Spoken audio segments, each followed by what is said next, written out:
Bien, hermanos, pues como comentaba al inicio de los cantos, en esta semana como iglesia nos ha permitido estar leyendo la Biblia. Empezamos a leer por ahí el lunes el capítulo 38 del libro de Génesis y hemos estado leyendo estos 13, 14 últimos capítulos de Génesis y los primeros de Éxodo. Entonces, agradeciendo la oportunidad que me dan de presentar en esta mañana el mensaje, pues va a ser centrado en esos capítulos de la vida de José. De hecho, el título de este mensaje se llama José, la vida que reflejaba a Jesús. José, la vida que reflejaba a Jesús. Bien, hermanos, antes de iniciar con este mensaje, vamos a hacer una oración. Señor, gracias te damos por todas las bendiciones que nos das. Gracias porque eh, las bendiciones tuyas cada día son más. Gracias porque tú eres un Padre de misericordia y de amor. Te pedimos en este momento que vamos a meditar en tu palabra, Señor, que sean agradables los dichos de mi boca y los pensamientos de mi corazón, Señor. Permite que los hermanos se vean bendecidos con tu palabra. En nombre de Cristo Jesús lo pedimos. Amén.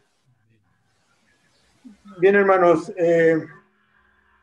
pues bien, ahorita que me platicábamos en la mañana en la escuela dominical lo fascinante, ¿verdad? Que son estos primeros libros de la Biblia, el Pentateuco, y bueno, viendo Génesis que hemos estado estudiando, que lo terminamos de leer esta semana, hemos visto que sobre todo abundan los grandes personajes bíblicos aquí en esos capítulos de Génesis. Y todos ellos revelan de una forma la fe que ellos tenían o la fe que ellos practicaban. Ahorita hablábamos acerca de que una vida de agradecimiento, simplemente después de que todo lo que Dios hizo por nosotros, no nos resta más que estar agradecidos con Dios. Bueno. Entonces aquí mencionaba yo de lo que hemos estado leyendo, 7 personajes que de una forma u otra manifestaron esa fe. Y Abel, que era el primero de los primeros que vemos en el libro de Génesis, precisamente esto, él tenía una vida de agradecimiento porque su ofrenda agradaba a Dios. Podemos ver que esto era la sencillez de la fe, no simplemente agradar a Dios. Después estudiamos a Enoc, un hombre obediente, un hombre, dice las escrituras, aunque se menciona muy poco de Enoc en la Biblia, pero dice que caminaba con Dios, estaba con Dios, ¿verdad? De hecho Dios lo llevó con él. Aquí podemos ver la seguridad de la fe, un hombre que caminaba con Dios. Después vimos a Noé, un hombre también muy obediente, que construyó una arca para salvación de aquellos que quisieran subir ahí, sobre todo salvación de su familia. Aquí podemos ver la trascendencia de la fe. Después vimos a Abraham, también muchos capítulos de este personaje bíblico, y vimos cómo él después de tantos años de estar esperando esa promesa de Dios, pudo tener un hijo, Isaac, y después Dios le pide que lo sacrifique. Y podemos ver nosotros el sacrificio de la fe. Después su hijo Isaac, que fue sometido tanto con su padre para ese evento y fue sometido a la voluntad de Dios, podemos haber visto la fe como sumisión de la fe. Jacob, que es parte de lo que vamos a estar leyendo ahorita como padre de José, también vimos un personaje pues que estuvo en constantes luchas, que a veces se hablaba bien de él, a veces como que tropezaba, a veces tenía victorias. Creo que este personaje tuvo un seminario de la fe, no tuvo un doctorado en la fe porque tuvo tantos batallas, ¿no? Con Dios. Y ahora estudiamos a José, José, una vida hermosa, que pudimos ver cómo fue él luchando desde el principio, y decíamos en los cantos que podríamos titularlo como la victoria en la fe. Bueno, son esos personajes, sobre todo nos vamos a centrar en este último, en José. Y bueno, no sé si para usted sea el personaje más importante. Hay mucha gente que dice, ¿cuál es el personaje más importante? Y mencionan a José. Algunos no, ¿verdad? Pero yo no sé si sea el más importante o no, pero sí le puedo asegurar que es el que más, en el libro de Génesis, el que más capítulos de él están destinados hacia la vida de José, más que los otros que hemos mencionado. Simplemente es un dato ahí de las estadísticas, ¿no? Son del capítulo 37 al 50, donde hablan prácticamente de la vida de José, salvo en uno de ellos que hablan sobre todo de Judas, ¿no? Por ahí uno o dos. Y bueno, este libro de de José o la vida de José es muy utilizado muchas veces para algunas actividades o seminarios de liderazgo, seminarios ¿cómo se llama? Pues de organización, de trabajo en equipo, de solución de problemas. Y de hecho, cuando estuve yo pensando en este mensaje, pensaba hacer algo así como esto. Y después, bueno, pues fui teniendo, Dios, ¿verdad? Me vino dando otras palabras.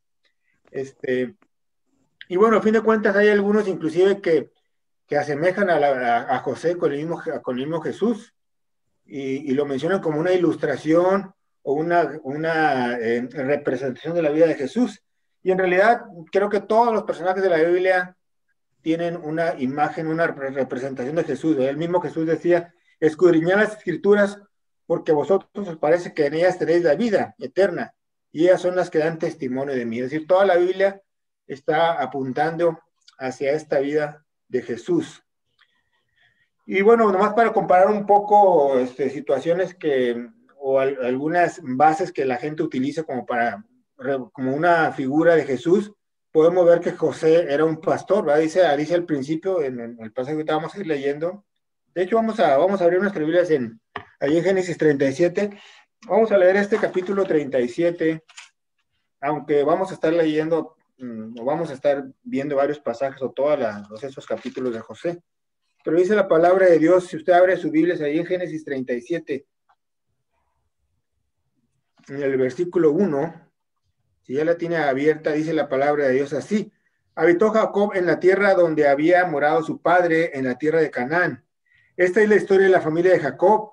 José, siendo de edad de 16 años, apacentaba las ovejas con sus hermanos, y el joven estaba con los hijos de Bilba y con los hijos de Silpa, mujeres de su padre, e informaba a José a su padre la mala fama de ellos. Llamaba Israel a José más que a todos sus hijos, porque lo había tenido en su vejez, y le hizo una túnica de diversos colores.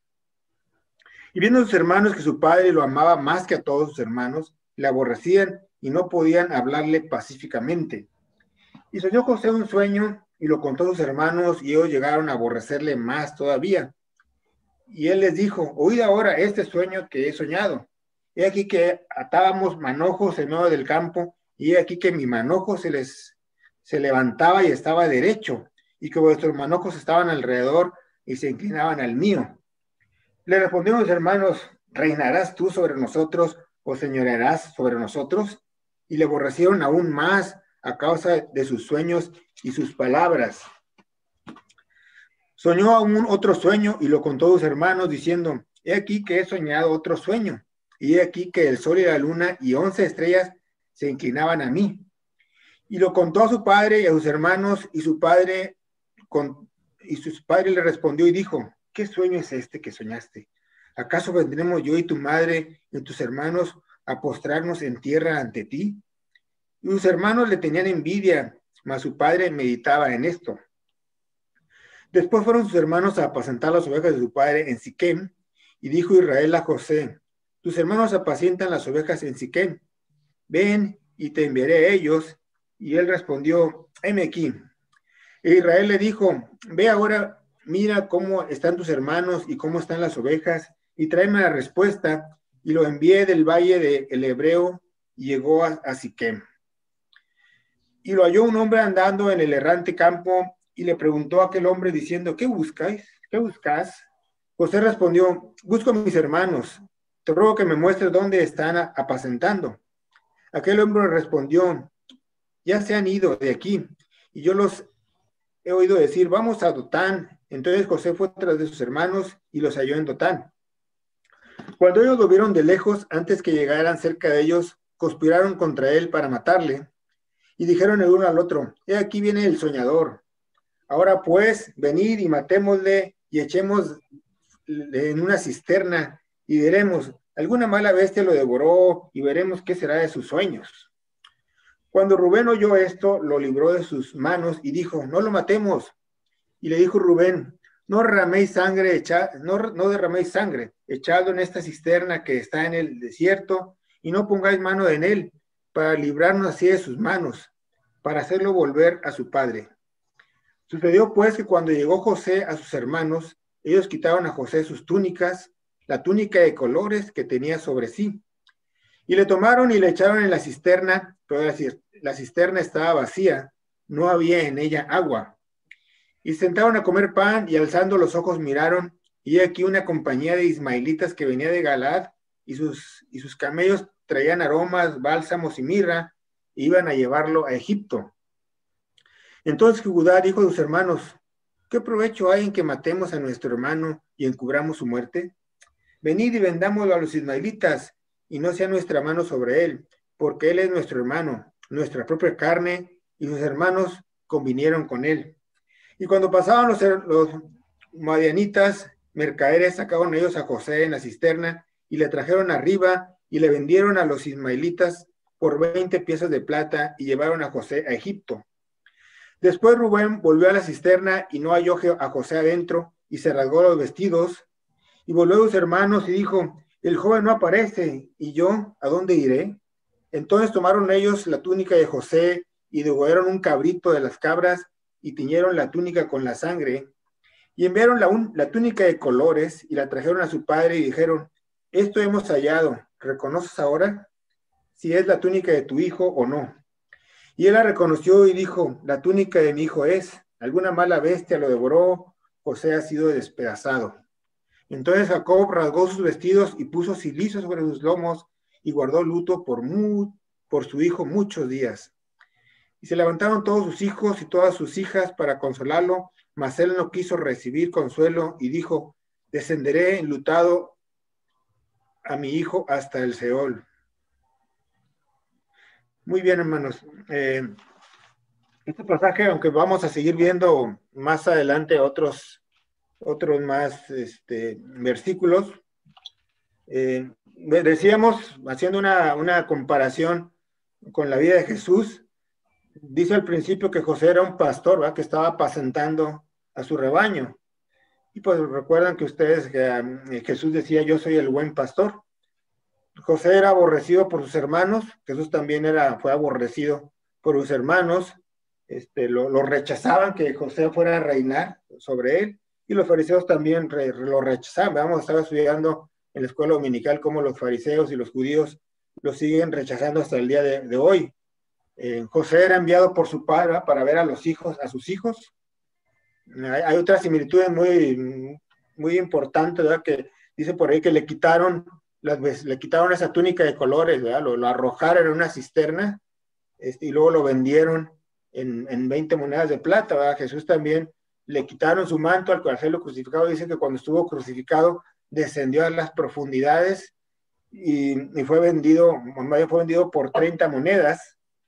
José salió de la cisterna a los 3 días y Jesús resucitó a los 3 días. Entonces, por eso hay algunas personas que hacen mucho representando una figura. De hecho, yo estuve leyendo un poco en estos días y había una persona que hasta menciona el Evangelio según José, ¿verdad? Por esta forma en que José ilustra a Jesús. Pero bueno, por eso en esta mañana el título del mensaje es José, la vida que reflejaba a Jesús, y en realidad todos nosotros debemos de reflejar a Jesús con nuestras vidas. El libro de más bien el nombre de José, si ustedes por ahí lo han visto, lo han investigado, significa abundante. Dios añadirá, también significa el hombre que multiplica, Dios engrandece. Bueno, el primer punto en donde podemos ver que la vida de José era una vida que reflejaba a Jesús es primeramente porque tenía una gran relación y comunión con su padre. De hecho, era el hijo amado. Entonces podemos ver que el primer punto es que era el hijo amado de su padre. Dice por ahí, y esto es algo, aunque ha habido, o he escuchado yo que algunas otras personas cuando hablan de José dicen, bueno, ese José era un malcriado, ese José era un vanidoso, es que José le gustaba andar chismeando, y iba y chismeaba de lo que hacían sus hermanos. En realidad, algunos dicen que José no se dice nada de mal en José en sus 14 capítulos. Hay otros personajes, por ejemplo, Moisés, ¿verdad? Que dice, oye, pues Moisés mató a un egipcio. Abraham dijo unas mentiras, ¿no? Para poderse ser librado del faraón. David también tuvo algunos pecados, el mismo Simón Pedro negó a Jesús, y de José pues no se ve nada malo, salvo algunos hermanos que pueden percibir de que había alguna vanidad en él, ¿verdad? Hay otros personajes de la Biblia que tampoco se menciona nada malo en ellos, ¿verdad? El caso de Jonatán, el caso de Daniel, y por ahí puede haber algunos otros, ¿verdad? Entonces, el primer punto donde vemos que José tenía una gran relación por su padre, de acuerdo a lo que leímos, dice en los primeros versículos que informaba José a su padre la mala fama de sus hermanos. Entonces, bueno, y no creo yo que fueran unos, ¿cómo se dice? Unos pedazos de mil sus hermanos, ¿verdad? Porque realmente dijeron, ahí viene el Señor, ¿qué les parece si lo matamos? ¿Qué les parece si le echamos una cisterna? Yo creo que no eran tan buenos. Entonces, él simplemente pienso que él comentaba esas malas actividades de sus hermanos, pero sobre todo para él comentar, seguramente había una relación muy buena con su padre, o su padre podía tener una gran confianza en José, de tal modo decir, oye, infórmame de lo que está pasando, ¿verdad? Era el mismo José era obediente con su padre y había un buen respeto, ¿verdad? Probablemente Jacob veía en su hijo José que tenía una integridad muy alta o que era honesto. En realidad no lo sabemos, pero sí podemos ver que después en los siguientes capítulos algo que también caracterizó a José fue esa honestidad y esa integridad. Dice por ahí que también en lo que estuvimos leyendo que era amado porque lo quería más que a todos y porque era el hijo, lo había conseguido en su vejez, ¿verdad? Era el hijo de su amada Raquel. Y bueno, también quisiera pensar que quizás como había sido concedido en su vejez, pues hay gente que dice que los abuelos son más amorosos que los padres, ¿no? Dicen por ahí, no sé si sea cierto, pero por ahí quizás cuando ya se alcanza cierta madurez, ya no se tiene esa energía de los 30 años, de los 40 años, y ya pueden ver la vida desde otra perspectiva, ¿no? Las mismas cartas de Pablo y de Juan son muy diferentes cuando ya estos apóstoles ya eran ancianos, ¿verdad? Siempre ellos hablan como diciendo, hijitos míos, ya son un poco más cariñosos, y probablemente es por lo que yo también lo quisiera mucho Jacob. Dice por ahí que también otra forma en que se demostraba ese amor es que le regaló una túnica de colores. Y me estoy imaginando que esa túnica era muy hermosa, ¿no? Era muy bonita, los colores. Dicen que esos colores los estudiosos dicen que reflejaba la multiplicidad y los radiantes esplendores de Jesús, esta túnica de colores. Dicen por ahí que esas túnicas se acostumbraban a ser largas, que también representaban todo el inmenso, la gracia de Dios que es insondable, ¿verdad? Que es muy grande. Entonces esta túnica era atractiva y realmente también representaba un alto costo, ¿verdad? Representaba también el favor de Dios y la gracia de Dios que mencionábamos ahorita en la mañana, que es imposible de pagar, ¿verdad? Por el ser humano. Y también podemos ver que le amaba tanto, ¿verdad? Porque en el versículo 34 dicen que Jacob rasgó sus vestidos, se puso cilicio sobre sus lomos y guardó luto por su hijo muchos días. Entonces realmente el amor que tenía José sobre su hijo era bastante. Y bueno, también es algo muy parecido a Jesús, ¿verdad? Porque también vemos que cuando Jesús había sido bautizado, dicen que se abrieron los cielos, ¿verdad? Y se escuchó una voz que decía, este es mi hijo amado, en cual tengo contentamiento. También en la transfiguración, cuando te presentaron por ahí Elías y Moisés, estaba diciendo, creo que era de Pedro, ¿no? El que decía, oye, pues qué bueno es esto, ¿qué te parece si hacemos unas enramadas? Dice la palabra de Dios que todavía estaba hablando cuando se oyó una voz del cielo que decía, este es mi hijo amado, a él oído. Ese también es un pasajazo. Y bueno, creo que este amor realmente que tanto tenía hacia Jacob a su hijo y el padre a Jesús, ese mismo amor es el que nosotros podemos gozar y experimentar. Si ustedes por ahí abren sus Biblias en Romanos 8, versículos 38 y 39, dice la palabra de Dios, por lo cual estoy seguro de que ni la muerte, ni la vida, ni ángeles, ni principados, ni potestades, ni lo presente, ni lo porvenir, ni lo alto, ni lo profundo, ni ninguna otra cosa creada nos podrá separar del amor de Dios que es en Cristo Jesús, Señor nuestro. Ese amor tan inmenso que sentía Jacob por su hijo es el mismo amor que siente ahorita Jesús por cada uno de nosotros. Somos ricamente bendecidos porque seguimos siendo amorosos por Dios y seguramente Dios nos pone una túnica. Y este amor es un amor que al momento de recibirlo, como esencia de cristiano, es transmitirlo. ¿Verdad? Dice la misma palabra, eso en Juan 15:12, y ese es mi mandamiento, que se amen los unos a los otros como yo los he amado. Y este amor lo podemos observar. Y este amor es importante, ¿verdad? Entonces es la indicación que Jesús nos da, ¿verdad? Como yo los he amado, ámense ustedes los unos a los otros, ¿verdad? Este amor lo podemos observar más adelante cuando vemos ya en los capítulos finales que van los hermanos de José y que José los reconoce realmente ese amor que sobreabundó en José para perdonarlo, ¿verdad? Dice por ahí las escrituras que al menos 3 veces cuando él estaba platicando con ellos, él se iba a llorar, ¿verdad? Que no podía contenerse y se iba a llorar, ¿verdad? De la emoción. Entonces ese es el amor que nosotros nos debe de caracterizar también y debemos de reflejar a Jesús como reflejaba a José al momento de ser completamente amorosos con el resto de la gente.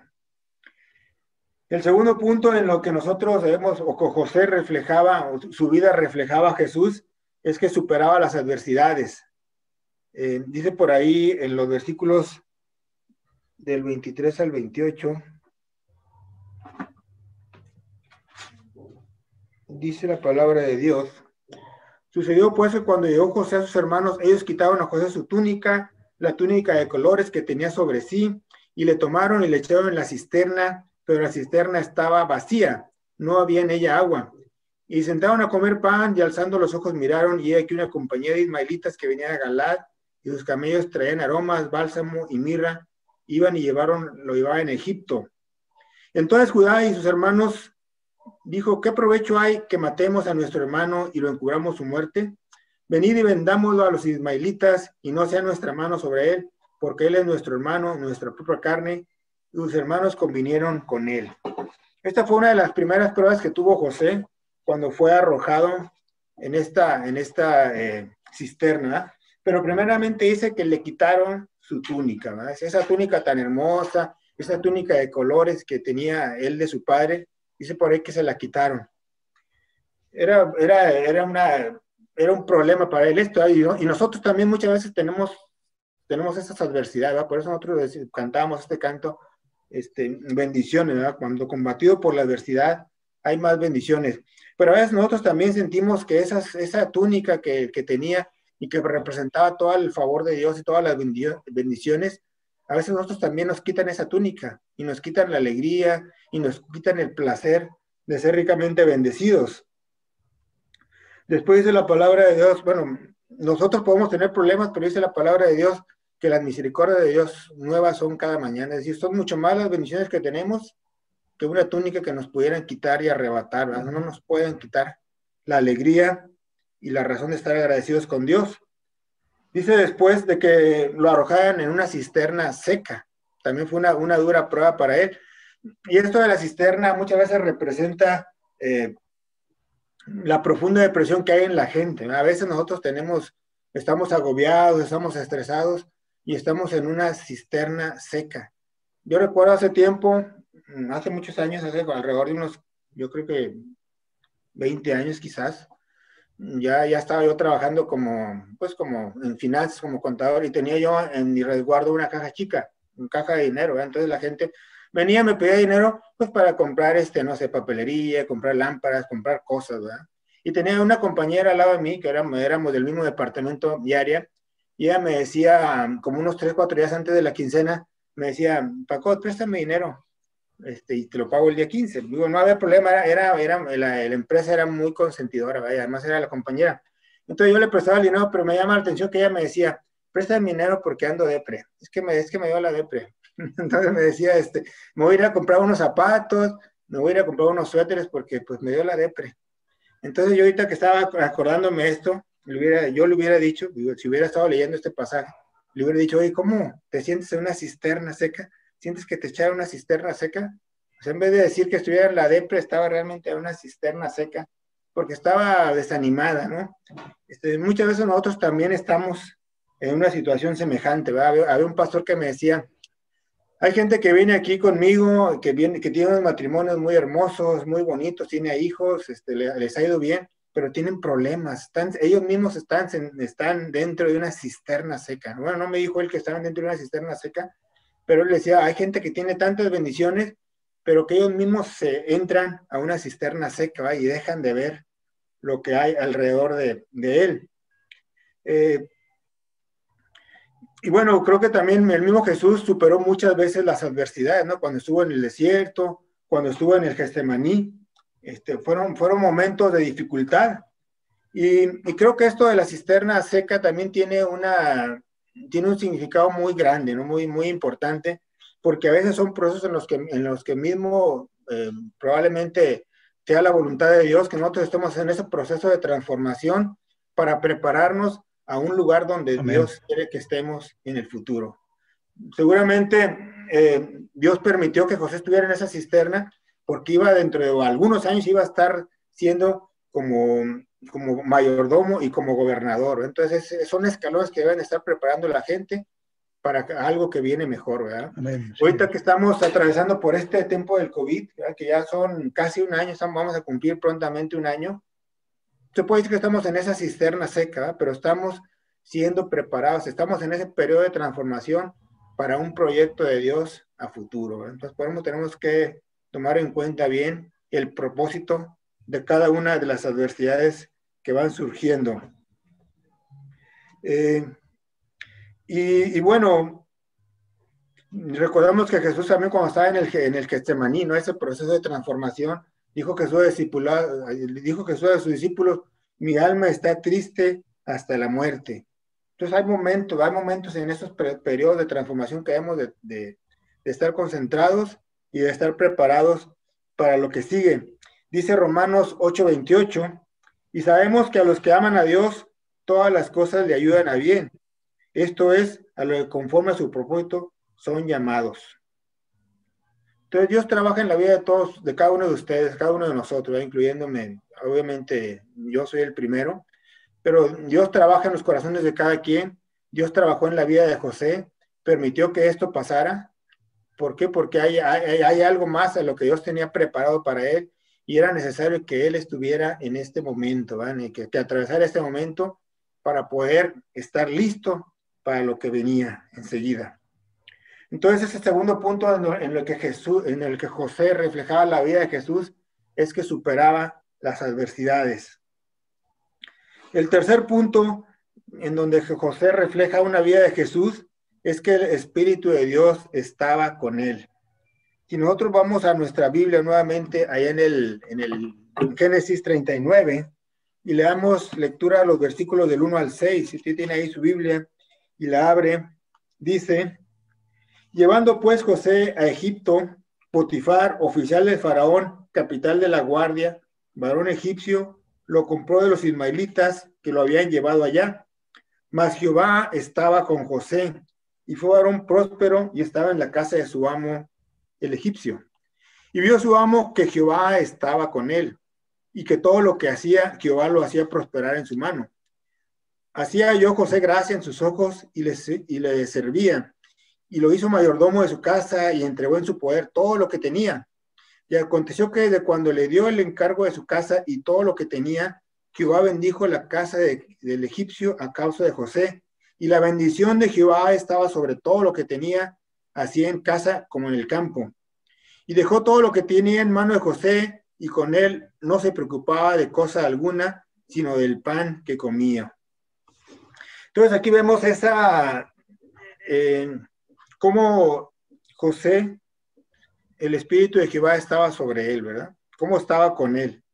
Es decir, que más Jehová prácticamente hacía prosperar a José y todo lo que estaba en la casa del egipcio. Y bueno, podemos saber aquí que Jehová hacía prosperar a José en todo lo que hacía.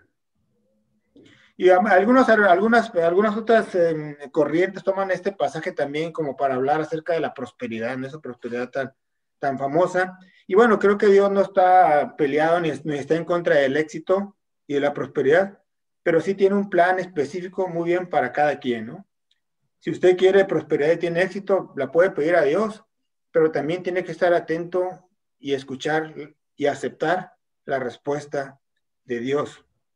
Y bueno, podemos ver aquí algunas características que José tenía y que creo que eran parte de su éxito, ese éxito, esa prosperidad que él tenía, la podemos ver ahí mismo en el versículo 9. Dice, cuando la mujer de Potifar estuvo por ahí tentando al mismo José, dice José en el versículo 9, no hay otro mayor que yo en esta casa, y ninguna cosa me ha reservado sino a ti, por cuanto tú eres su mujer. Y luego le menciona esta hermosa frase, ¿cómo pues haría yo este gran mal y pecaría contra Dios?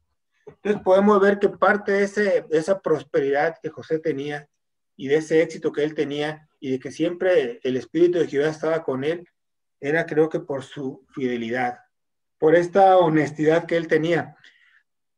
Y volviendo a los primeros capítulos, allá en el capítulo 37, cuando hablan de que José de que tu padre lo estimaba mucho y le decía, oye, quiero que me digas lo que hacen mal tus hermanos, o más bien José le platicaba las cosas malas que hacen sus hermanos. Puede hacer aquí dos opciones, ¿verdad? Que realmente Jacob de ese tiempo veía esa integridad y esa fidelidad con José, o puede ser probablemente que ese tiempo en que él estuvo como esclavo y ese tiempo que estuvo en la cisterna, él haya alcanzado un grado de maduración tan alto que en este momento haya sido tan fiel, ¿verdad? Pero hay que rescatar esa fidelidad que él tenía, ¿verdad? ¿Cómo pues yo haría este gran mal y pecaría contra Dios? Jehová estaba con José, le extendía su misericordia y le daba gracia. Todo lo que hacía prosperaba, dice la palabra de Dios, ¿verdad? Cuando nosotros somos fieles también y ponemos todo en las manos de Dios, Dios puede hacernos prosperar, sobre todo en sus caminos, ¿verdad? En los caminos de Dios, ¿verdad? En los proyectos de Dios. Nosotros debemos de buscar esa prosperidad, pero básicamente en los proyectos de Dios, ¿verdad? No en nuestra vida, porque hay quienes que lo buscan en su vida material, que a lo mejor puede ser más sencillo, va a ser prósperos en una vida material, pero la verdadera prosperidad es aquella que está en los proyectos de Dios. Muy bien, hermanos. Otra parte importante, creo yo, que es parte de esta prosperidad que tenía José, y de que él estaba siempre, que el Espíritu de Jehová estaba con él, como lo vemos como algunas 4 veces en esta porción de la Biblia. La podemos encontrar ahí si nos le damos vuelta a nuestra Biblia, en el capítulo 41, 14, 16 por ahí. Cuando por ahí le dice el faraón, en el versículo 15 y 16, y dijo Faraón a José, he tenido un sueño y no hay quien lo interprete, mas he de decir de ti que oyes sueños para interpretarlos. Respondió José a Faraón diciendo, no está en mí, Dios será el que dé respuesta propicia a Faraón.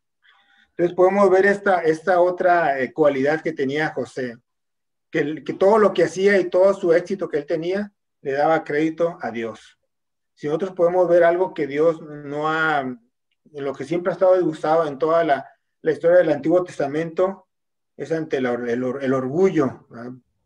¿Cuántas profecías vemos que Dios no quiere a los orgullosos? Proverbios los llama, o en el libro de Proverbios encontramos esa frase, los ojos altivos.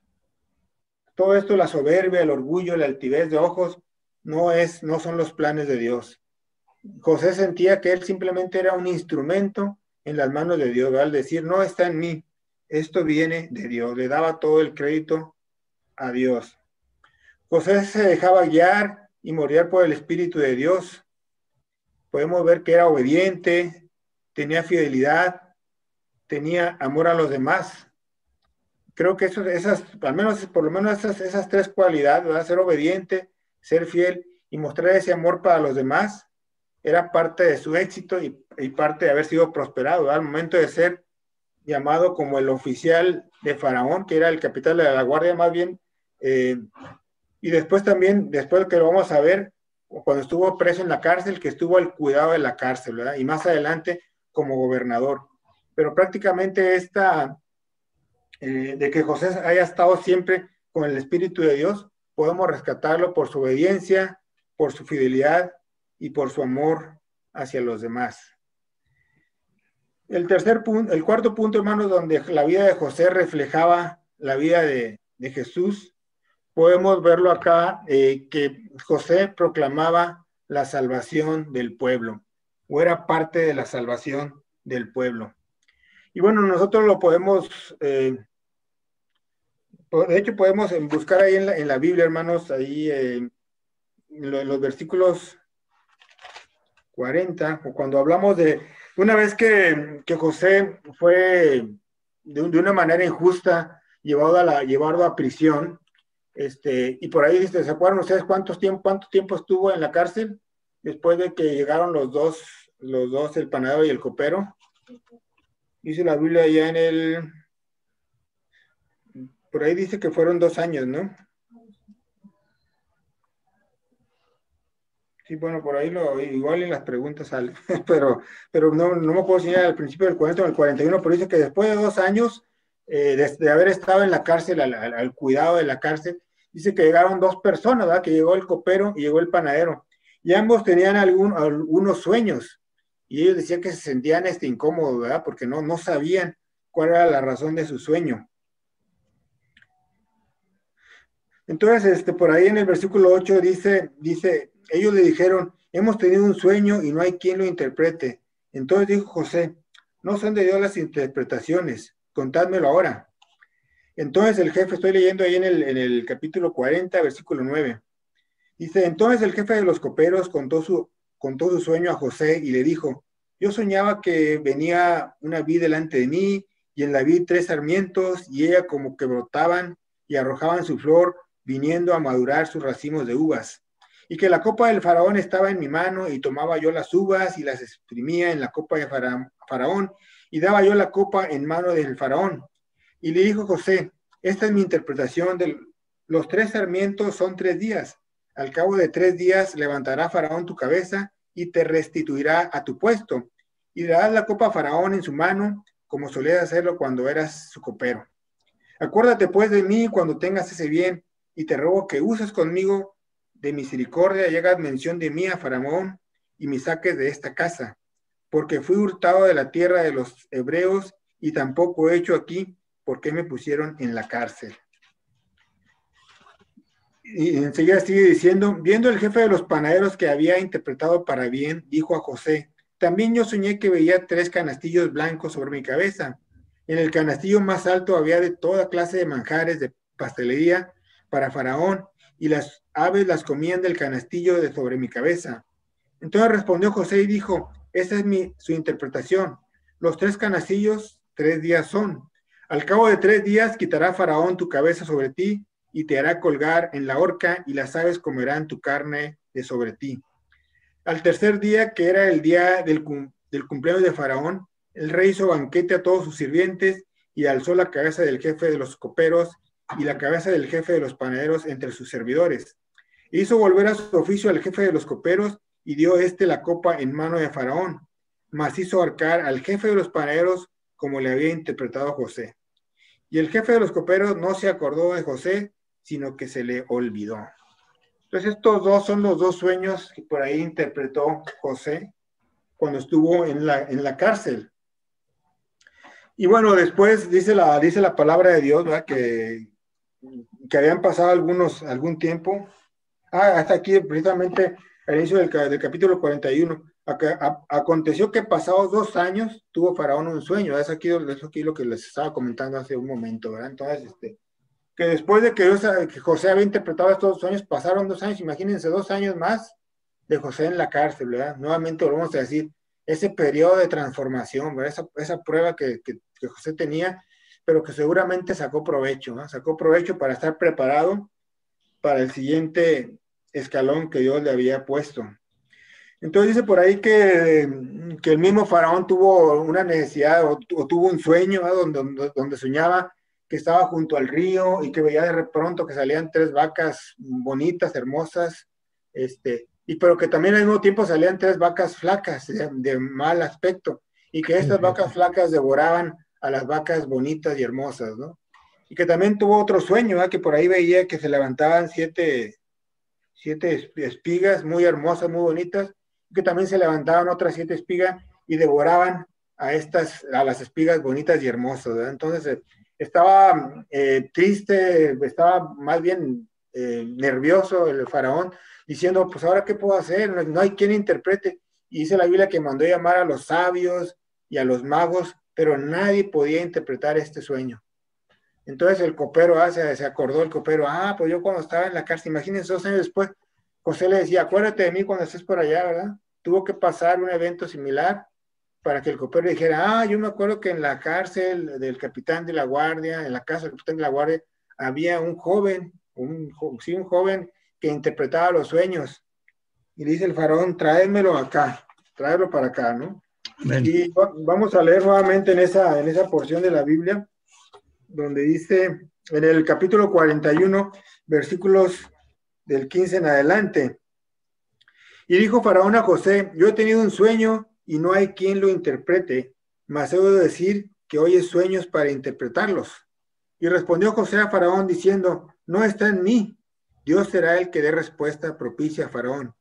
Entonces Faraón dijo a José, en mi sueño me parecía que estaban a la orilla del río y que del río subían 7 vacas de gruesas carnes y hermosa apariencia que pasían en el prado y que otras 7 vacas subían después de ellas flacas y de muy feo aspecto, tan extenuadas que no he visto otras semejantes en fealdad en toda la tierra de Egipto.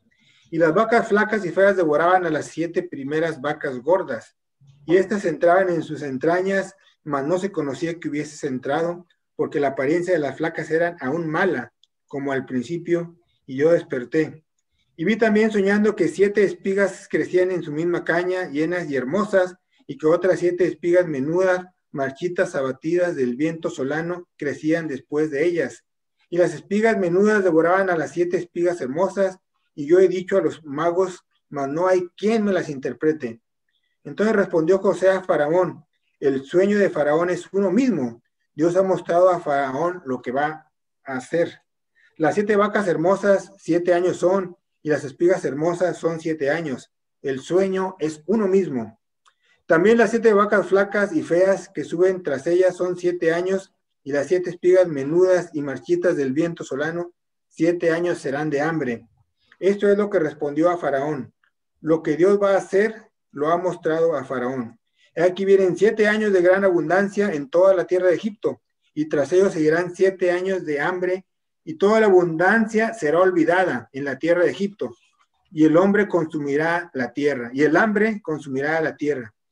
Y aquella abundancia no se echará de ver a causa del hambre siguiente, la cual será gravísima. Y el suceder del sueño a Faraón 2 veces significa que la cosa es firme de parte de Dios y que Dios se apresura a hacerla. Por tanto, provéase ahora Faraón de un varón prudente y sabio y póngalo sobre la tierra de Egipto. Haga esto Faraón y ponga gobernadores sobre el país y quite la tierra de Egipto en 7 años de la abundancia, y junten toda la producción de estos buenos años que vienen y recojan el trigo bajo la mano de Faraón para mantenimiento de las ciudades y guárdenlo. Y aquella producción en depósito para el país, para los 7 años de hambre que habrá en la tierra de Egipto, y el país no perezca de hambre. Digo, eso es el sueño también de los 3 sueños, los leímos completamente, ¿verdad?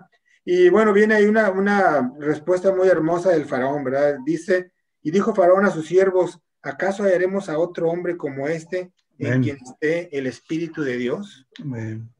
Qué hermoso, ¿verdad? Qué hermoso que nuevamente volvemos a ver y que este era el plan que tenía Dios para José, ¿verdad? Era parte de poder administrar y de ser salvación para su pueblo. Y bueno, aquí. Entonces, todo esto que hemos estado nosotros leyendo, podemos ver cómo José reflejaba a Jesús, porque él representaba la salvación, ¿verdad? La salvación para los hermanos, la salvación para su familia. Y podemos ver cómo quizás en este tiempo había sido transformado, por tanto, por ese tiempo en la cisterna, como en la cárcel, porque vemos a un José cuando ya vienen sus hermanos después. Recuerden, ya para no seguir continuando leyendo todo eso, y ustedes lo leyeron en esa semana, pero recuerden por ahí que vinieron sus hermanos, José los reconoce, ¿verdad? Ellos no lo reconocen, pero José los reconoce. Entonces los empieza a cuestionar, ¿verdad? Le dice, oye, ustedes son espías, los empieza a acusar. No sé, ¿verdad? Hay algunos que dicen, no, pues es que todavía tenía rencor y los quería hacer sufrir un poco, ¿verdad? Quizás él quería estar completamente seguro del corazón de ellos, pero los recibe, los perdona, ¿verdad? Les da indicaciones para lo que ha de venir. Y bueno, por ahí, como vemos en la Biblia, que en la primera ocasión dice la palabra de Dios que él se apartó de ellos, ¿verdad? Porque lloraba, ¿verdad? Cuando él les estaba cuestionando, se apartaba de él, ¿verdad? Después que les dice, oye, yo quiero que traigan a su hermano menor, así como ya una vez que le contaban toda su historia, ellos se exteriorizaron, dijeron, bueno, vuelvan, pero traigan a su hermano menor para que yo los vea, ¿verdad? Para que yo pueda creerles. Y la segunda vez que ellos van y que llevan al hermano menor también, dice ahí que lo ve, y después de estar platicando con ellos se aparta y llora también, ¿verdad? Y ya al final cuando dicen por ahí, dice la palabra de Dios que hasta gritaba, que hasta sus llantos se oían en todo ese lugar, realmente es cuando José reconoce o se da a conocer a sus hermanos, ¿verdad? Se muestra como sus hermanos. Y por ahí también hay un pasaje muy, muy hermoso que es, permítanme recordarlo aquí, ¿cuál es? Este es el versículo 45, versículo 5. 45, versículo 5. Dice la palabra de Dios, una vez que ya él se da a conocer a sus hermanos, les dice a ellos, ahora pues no os entristezcáis, ni os pese de haberme vendido acá, porque para preservación de vida me envió Dios delante de vosotros. Y después en el versículo 7 dice, y Dios me envió delante de vosotros para preservaros posteridad sobre la tierra y para daros vida por medio de gran liberación. Entonces, la vida de José reflejaba la vida de Jesús, porque realmente vino a darle salvación a sus hermanos y salvación a su pueblo. José es un personaje importante como todos, ¿verdad? Como todos lo son en las Sagradas Escrituras, porque es la conexión, ¿verdad?, entre el Génesis y entre el Éxodo. Y bueno, hermanos, pues yo pudiera decir aquí como conclusión, ¿verdad? Decíamos que todas las Sagradas Escrituras hablan y dan testimonio de Jesús, es parte, ¿verdad? Todos esos personajes bíblicos dan testimonio de Jesús. Y por lo que ahorita podemos ver, hermanos, como manera de concluir, podemos ver que la vida de José fue crucial para la salvación de sus hermanos, fue crucial para la salvación y la promesa de Dios. Pero ¿qué tal su vida, hermano? Su vida también es crucial. También hay gente, así como los hermanos y el pueblo de Dios dependía del accionar de José, hay gente que depende también de nuestro accionar. Nuestra vida también es crucial. La obediencia de José fue crucial en su vida. Podemos ver que el haber sido obediente lo llevó a un lugar primordial y a un proyecto de Dios grande. La obediencia nuestra, hermanos, también nos puede llevar a un proyecto mayor. La obediencia nuestra es crucial en nuestras vidas. La vida de José fue providencial, ¿eh? Fue providencial y le dio salvación a sus hermanos y a su familia y al pueblo de Dios. También pidamos a Dios para que nuestra vida también sea de providencia para la gente que está a nuestro alrededor. Si usted se encuentra en un momento crítico y en un momento de dificultad y se encuentra prácticamente en una cisterna seca, hermano, pídele a Dios que lo saque de ese lugar y que lo ponga en un proyecto, ¿verdad? Puede usted orar a Dios y pedirle una visión y sueños como José, pero si los tiene, empréndalos y luche por ellos, ¿verdad? Yo creo que todos tenemos un sueño y una visión que Dios nos está dando. Y finalmente con eso quisiera yo despedirme, ¿verdad, hermano? Por ejemplo, ¿cómo podemos nosotros reflexionar la palabra cristiano? Y bueno, viendo a la vida de José, es que José reflejaba a Jesús en aquellos que no conocían y en aquellos que no, o aquellos que lo observaban. Pues yo también quisiera que nosotros fuéramos un cristiano, ¿eh? Un cristiano que reflejáramos a Jesús de aquellas personas que no lo conocen. hemos visto que hay cristianos a veces que pasan su vida a lo mejor 30, 40 años y nadie se dio cuenta que era cristiano. Nosotros tenemos que reflejar esa imagen de Jesús. Y ahora sí con esto me debo de terminar, ¿verdad? Hay gente que quizás no conozca a nada de Jesús, que ni siquiera tenga el tiempo para leer la Biblia, y la única oportunidad que ellos tengan de conocer a Jesús es el Jesús que nosotros estamos predicando con nuestra vida y con nuestro testimonio, ¿verdad? Dios les bendiga, hermanos. Yo creo que el hermano Juan Pacot puede despedirnos en oración. Sí, con todo gusto, hermano. Antes de ello, déjenme decir, hermanos, que me siento bastante emocionado por este mensaje que se acaba de exponer. Y más que eso, que ya es mucho, para aguantarse es mucho, puedo decirles aquí a nos, ahora sí ya me puedo morir esta noche, ya veo que mi hijo ha madurado mucho, ya me puedo morir tranquilo, ¿verdad? Pero lo más interesante y más bonito de todo es que ustedes estuvieron muy atentos todos. Aquí lo estuve viendo, cómo estaban atentos, viendo, comprobando en la lectura de la Biblia, y eso a mí me ha gustado mucho, que ustedes son muy estudiosos.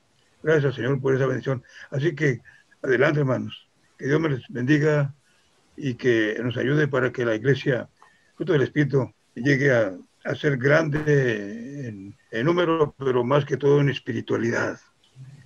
Amado Padre, gracias te damos, Señor, por esta bendición que ahora hemos recibido, Señor. Gracias por este resumen tan precioso en la vida de José, Señor, que es un mensaje para todos los que estamos aquí y para que veamos lo que podemos hacer en tus manos o que tú puedas hacer por medio de nuestro, Señor, para la alabanza de tu nombre.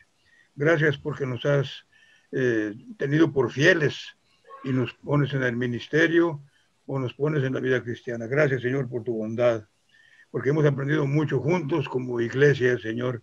Qué preciosa iglesia, fruto del Espíritu. Gracias, Señor, por ellos. Te rogamos, Padre amado, ahora que hemos concluido este culto, que nos despidas con tu bendición a nuestros hogares, Señor. Y permítenos, Padre amado, pues, ver grandes cosas de aquí en adelante. En el nombre de Jesús te lo rogamos. Amén. Amén.